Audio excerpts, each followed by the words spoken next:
Hello, my name is Dennis, and welcome to my trailer park white trash mobile home kitchen. I really do live in a mobile home, in a trailer park, and this is my kitchen. For this video, I thought I would make pasta from scratch because my pasta from scratch recipe is one of my most popular downloads on my website.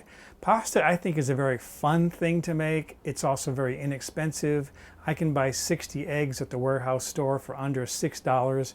At what's that, 10 cents per egg? And I figure 1 egg per serving when the pasta is going to be the main serving.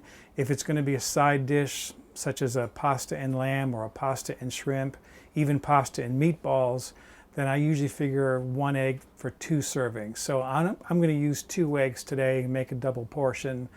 Again, pasta is fun to make, and there's a lot you can do with pasta. You can make a lot of different shapes, and I'm going to show you that today. So let's get into the ingredients for making pasta. Pasta is very simple as far as ingredients. Here I'm going to be using 2 eggs. If I remember correctly, for each egg I need about ½ a cup of flour. So combined here I have a cup of flour. I have a ½ a cup of flour of just general all-purpose flour, and then I like to use semolina.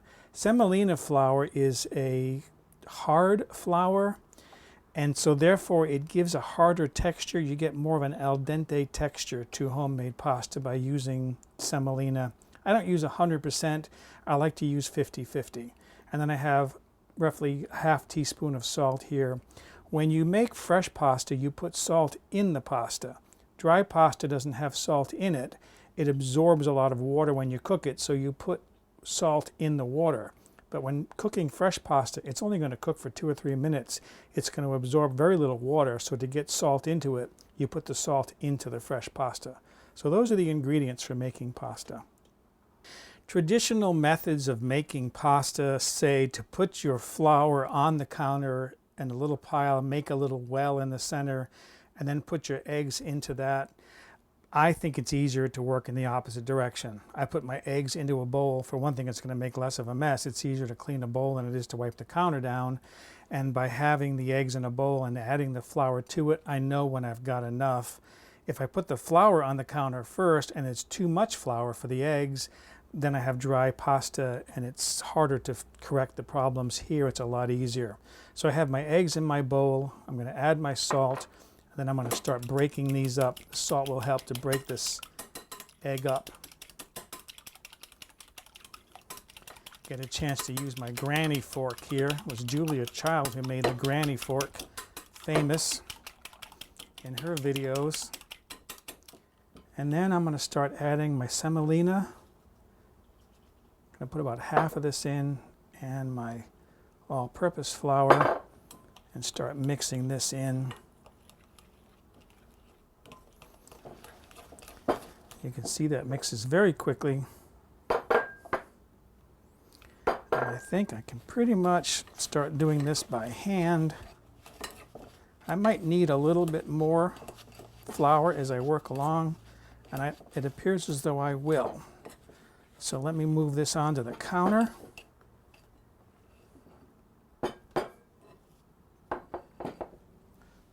I'll bring out my semolina.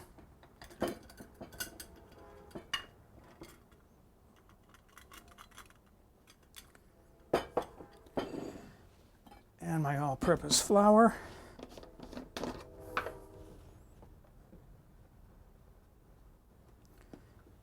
I want to get my fingers kind of dry here. I'm going to use this flour to get the pasta off the fork.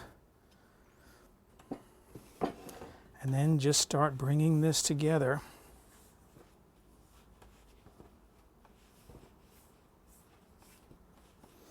This goes fairly quickly.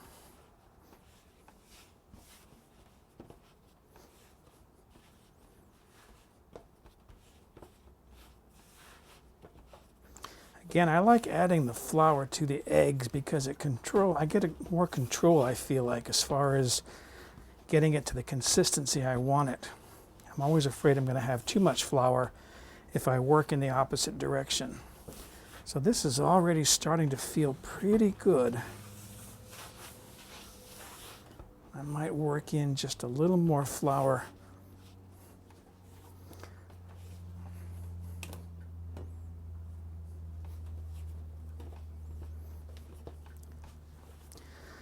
pasta dough ends up pretty stiff. All right, I think that's good right there. To knead this, you kind of just use the heel of your hand and you kind of just smear it into the counter. It's not like kneading bread. You use that smearing action to force the flour and the moisture to come together.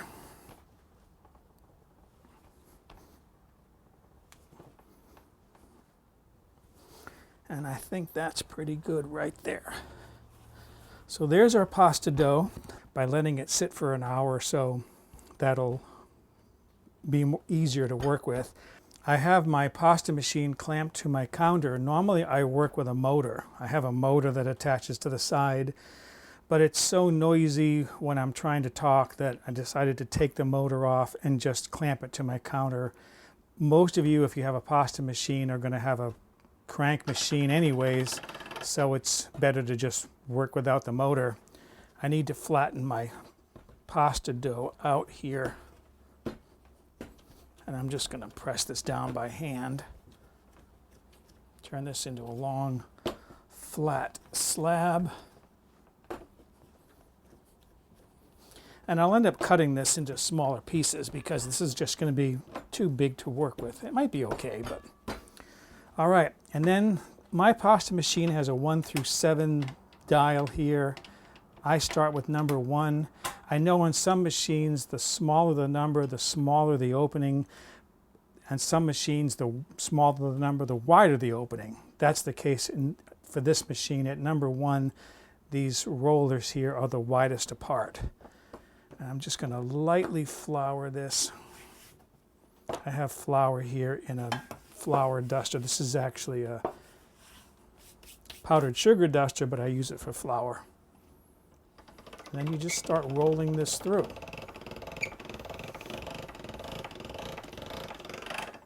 That's at the widest setting. I'm going to fold this down. I usually fold my ends in. Again, lightly dust this.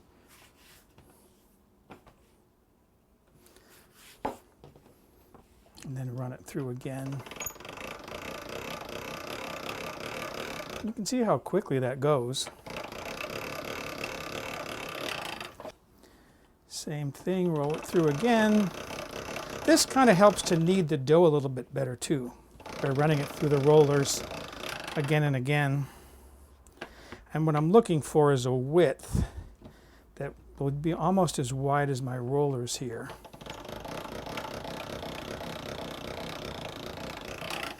Okay, and now I'm going to start thinning this down. So go to number 2. I should flour this again. And this is going to get very long, and that's when I'm going to have to start cutting this into smaller pieces. So now that I'm starting to thin my pasta down, you're going to see how long this is going to get. 2, 3.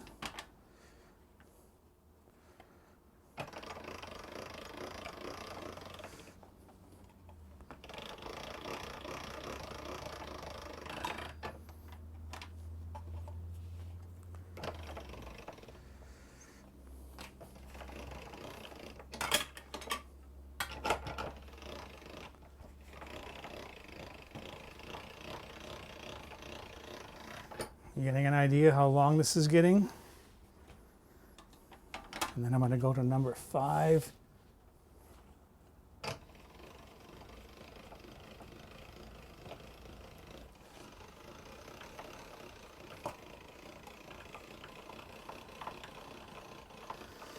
Okay, you may want to go way back on this one.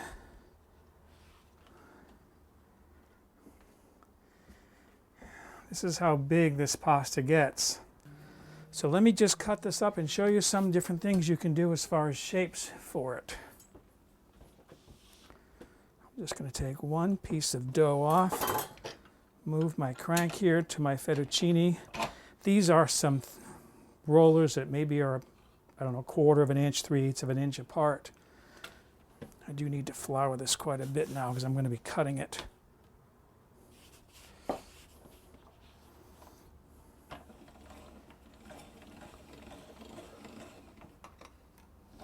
And those are our fettuccine noodles. So you can see how nicely that cuts. Let's set those aside. Cut off another piece. This has finer cutters here on this side, on this end. Oops.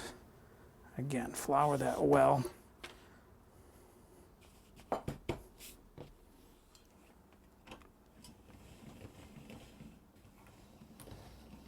And this gives you what looks like little spaghettis. I'm working with a larger sheet of pasta here. I'm just going to use this fluted cutter to cut off the edge, just to trim it.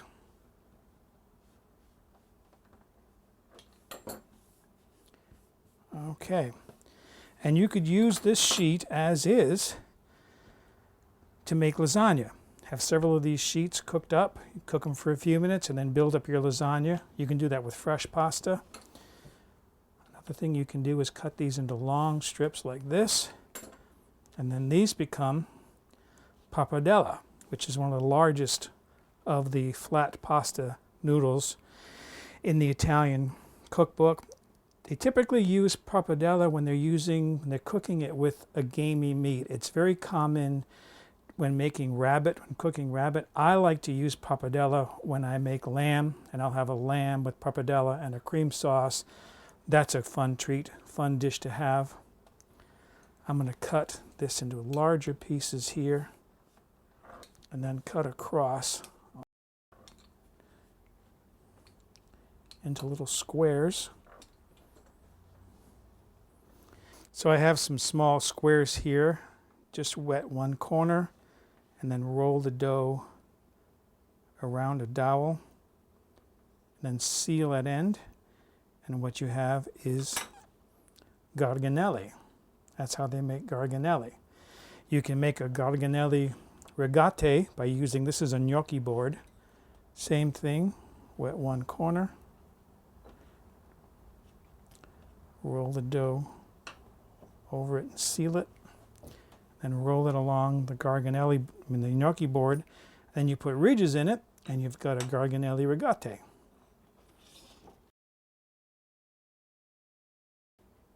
You can make a rustic pasta by just cutting your pasta up in odd shapes like that without being precise. So that's kind of like an egg noodle, but it's kind of like a rustic egg noodle because they're different thicknesses. So that's another thing you can make. There's all kinds of things you can do. I want to go back to this one again and cut another square. You'll recognize these. You fold it in the center like so, and then you pinch it together, and you have bow ties.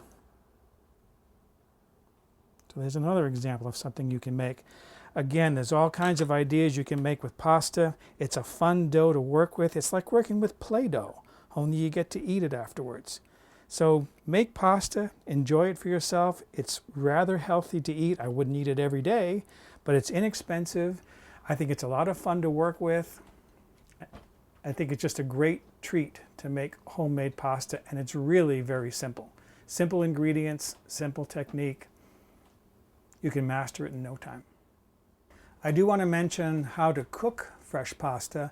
Because the moisture is already in it, you don't have to moisturize it like you do with dry pasta. As I mentioned earlier, you don't need to put any salt in the water because the salt is in the pasta. This cooks very quickly, 2 to 3 minutes in boiling water. It'll be cooked. It'll rise to the surface very quickly, so you might need to stir it with a wooden spoon to keep it down under the water a little bit, but it cooks up very quickly. And that's how to make pasta from scratch.